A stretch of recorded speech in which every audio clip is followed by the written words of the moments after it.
Hello investor, welcome back to my YouTube channel digital service. दोस्तों, आज इस video में हम बात करने वाले हैं एक ऐसे पेनी शेयर्स के बारे में जिसमें कई सारे रिटेल निवेशक ऊपर के लेवल को लेकर फंसे हुए हैं, क्योंकि आज से कुछ साल पहले हमको एक न्यूज़ देखने को मिली थी। राकेश झुनझुनवाला जी ने एक बड़ी हिस्सेदारी इस कंपनी में खरीदी हुई है, पर क्या वो हिस्सेदारी अभी भी उतनी ही है या फिर यहाँ पर उन्होंने अपने होल्डिंग को घटाया है? इन सभी बातों पर चर्चा करने वाले हैं। साथ ही साथ एक बहुत ही महत्वपूर्ण न्यूज़ निकल कर आ रही है, जिसमें संसद का जो मानसून सत्र है वो शुरू होने वाला है, जो जुलाई मंथ में होता है। आप सभी इस बात को भली भांति जानते हैं, जिसमें कुछ महत्वपूर्ण हम लोगों को एक्शन होते हुए देखने को मिल सकते हैं। जिसमें सबसे बड़ा एक जो एक्शन हमें देखने को मिल सकता है, जिसका हम लोगों को बजट के दौरान झलक देखने को मिली थी, वो है पीएसयू बैंक की प्राइवेटाइजेशन वाली बात को लेकर। जिसमें एक ऐसा बिल है जिसमें कम से कम मिनिमम किसी भी पीएसयू बैंक में सरकार को 51% की हिस्सेदारी रखनी पड़ती है। लेकिन वो एक ऐसा बिल लाने की प्लानिंग कर रहे हैं, जिसके बाद अगर वो बिल पास होता है तो जो ये प्रेशर सरकार के पास है 51% की हिस्सेदारी रखने का, वो ख़त्म होता हुआ देखने को यहाँ पर मिल सकता है। तो आप सभी को पीएसयू बैंक के ऊपर खास फोकस बनाकर रखनी है, क्योंकि अगर प्राइवेटाइजेशन की बात चलती है तो सबसे ज़्यादा फ़ायदा सरकार, जो भी शेयर होल्डर्स हैं पीएसयू बैंक में, उन सभी को होने वाला है। तो ये बहुत ही महत्वपूर्ण न्यूज़ थी, आप सभी को इस पर ज़रूर फोकस बनाकर रखना है।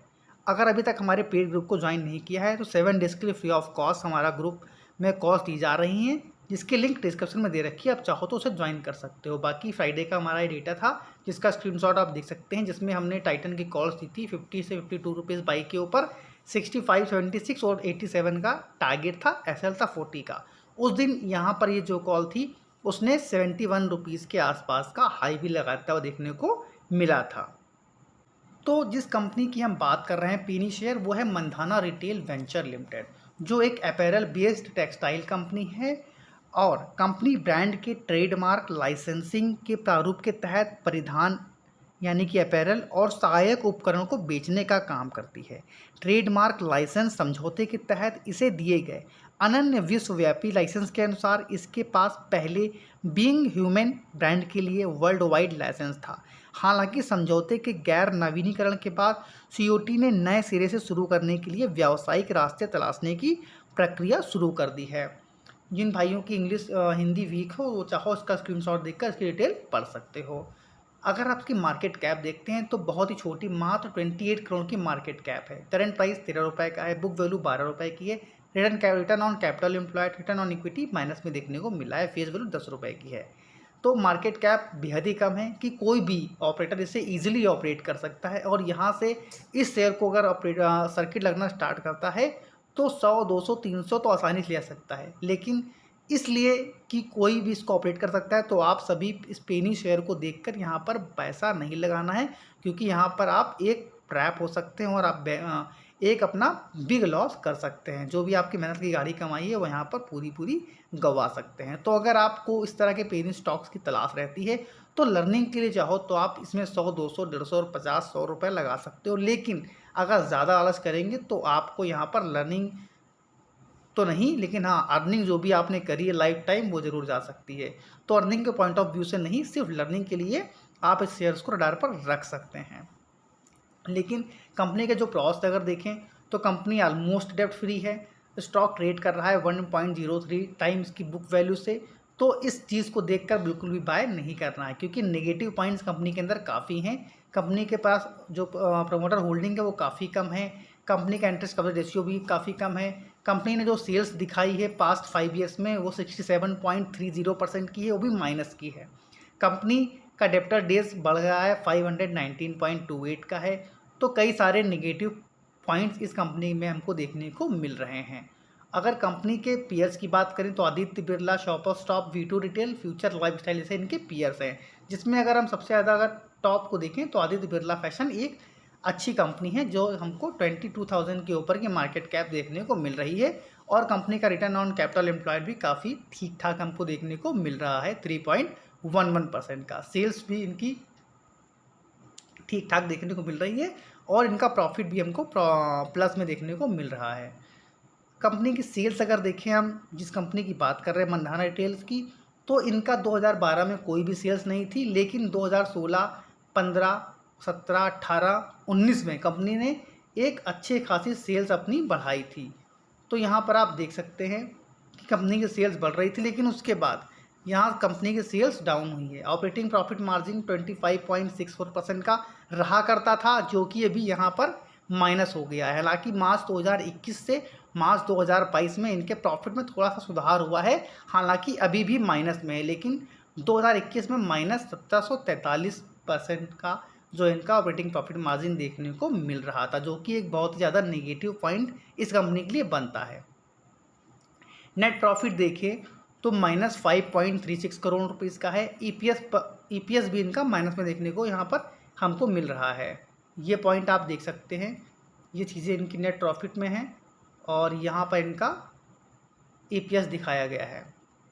कंपनी का कैश फ्रॉम ऑपरेटिंग एक्टिविटी -2 की है। नेट कैश फ्लो -0.06 का है। प्रमोटर के पास जो जून 2019 में होल्डिंग देखने को हमको मिल रही थी, वो यहाँ पर अगर आप देखते हैं तो 32.73% की थी, जो कि जून 2020 में कंपनी ने अपने प्रमोटर ने अपनी होल्डिंग को घटा लिया था, 28.77% का कर लिया था। बट यहाँ पर उसके बाद दिसंबर 2020 का मंथ आते आते कंपनी ने के प्रमोटर ने अपनी शेयर्स को बढ़ाया है। एफआईआईज़ के पास जहाँ 3.02% की हिस्सेदारी देखने को मिल रही थी, वहाँ पर अभी मात्र 0.02% की हिस्सेदारी देखने को मिल रही है। डीआईएस के पास कोई शेयर नहीं है। पब्लिक के पास 62.25% से बढ़ाकर 66.41% कर दिए हैं। रिटेल निवेशक अक्सर इस तरह की कंपनियों की तलाश में रहते हैं, जहाँ पर अगर आप किसी भी कंपनी में देखिए, अगर जिस कंपनी में पब्लिक के पास होल्डिंग ज़्यादा होगी, उस कंपनी के फाइनेंशियल वाकई में बहुत ज़्यादा वीक होते हैं, क्योंकि रिटेल निवेशक हमेशा ज़्यादा शेयर खरीदने के चक्कर में छोटी कंपनियों के शेयर्स को बाय करते हैं। उनको जल्दी ही अमीर बनना है, इसलिए जल्दी अमीर बनने के चक्कर में वो स्टॉक मार्केट को अलविदा कह देते हैं। इसीलिए अगर आपको निवेश करना है तो फंडामेंटली स्ट्रॉन्ग कंपनी या फ्यूचर ओरिएंटेड बिजनेस कंपनी के ऊपर ही पैसे लगाइए। अगर आप इस कंपनी का सपोर्ट देखते हैं तो 12 रुपीज़ 30 पैसे का एक सपोर्ट है, फर्स्ट सपोर्ट। सेकेंड सपोर्ट है 11 रुपये 65 पैसे का। पीवेट है 12.95 का। रेजिस्टेंस है इसका 13.6 यानी कि 13 रुपये 60 पैसे। सेकेंड रेजिस्टेंस है 14 रुपये 25 पैसे का। टेक्निकल चार्ट्स पर अगर आप देखें तो यहाँ पर आप देख सकते हैं कि 12 रुपये 70 पैसे का जो उसका एक सपोर्ट है, वो काफ़ी अच्छे से वर्क यहाँ पर कर रहा है। तो इस चीज़ को आप ध्यान में रख सकते हैं। अब यहाँ पर एक जो पॉइंट निकल कर आ रहा है कि राकेश झुनझुनवाला जी ने इसमें हिस्सेदारी बढ़ाई है या घटाई, उस पर भी नज़र एक बार डाल लेते हैं। तो फाइनेंशियल एक्सप्रेस की एक रिपोर्ट में आप देख सकते हैं कि Rakesh Jhunjhunwala has exerted specially retail chain the Mahindra retail venture the Mandhana retail venture in the December 2021 quarter. The latest shareholding data suggested at the end of the September 2021 quarter, Rakesh Jhunjhunwala held 16.30 lakh share और 7.4%। यानी कि जो डेटा यहाँ पर निकल कर आ रहा है सितंबर 2021 का, उस वक्त इनके पास कितनी होल्डिंग थी? 7.41% की। इसके पहले कितनी थी? करीब 12.7 के आसपास की होल्डिंग थी। लेकिन अभी दिसंबर 2021 में इन्होंने क्या किया है? अपनी होल्डिंग को और भी घटा दिया है और यहाँ पर किसी भी तरह का डेटा अवेलेबल नहीं है इसका सीधा साधा मतलब यही निकलता है कि राकेश झुनझुनवाला जी ने इसमें या तो अपनी हिस्सेदारी को पूरी तरह से बेच दिया है या फिर 1% से भी कम की हिस्सेदारी यहाँ पर उन्होंने कर दी है। इसी कारण बीएससी पर किसी भी तरह का डेटा अवेलेबल नहीं है, क्योंकि जिस तरह से रिटेल निवेशक जब तक 1% से ऊपर की होल्डिंग नहीं रखता है, तब तक कोई भी डेटा बीएससी के पास देखने को हमको नहीं मिलता है। तो आई होप आप लोगों को वीडियो पसंद आया होगा। वीडियो पसंद आया है तो चैनल को सब्सक्राइब करना और वीडियो को लाइक करना बिल्कुल ना भूलें। लास्ट में एडवाइस देना चाहता हूँ कि प्लीज़ इस तरह की कंपनियों में निवेश करने से बचें। लर्न करना है अगर तो 100-150 रुपये लगा सकते हैं। अर्निंग के लिए जाएंगे तो आप अपनी मेहनत की कमाई यहाँ पर गंवा देंगे।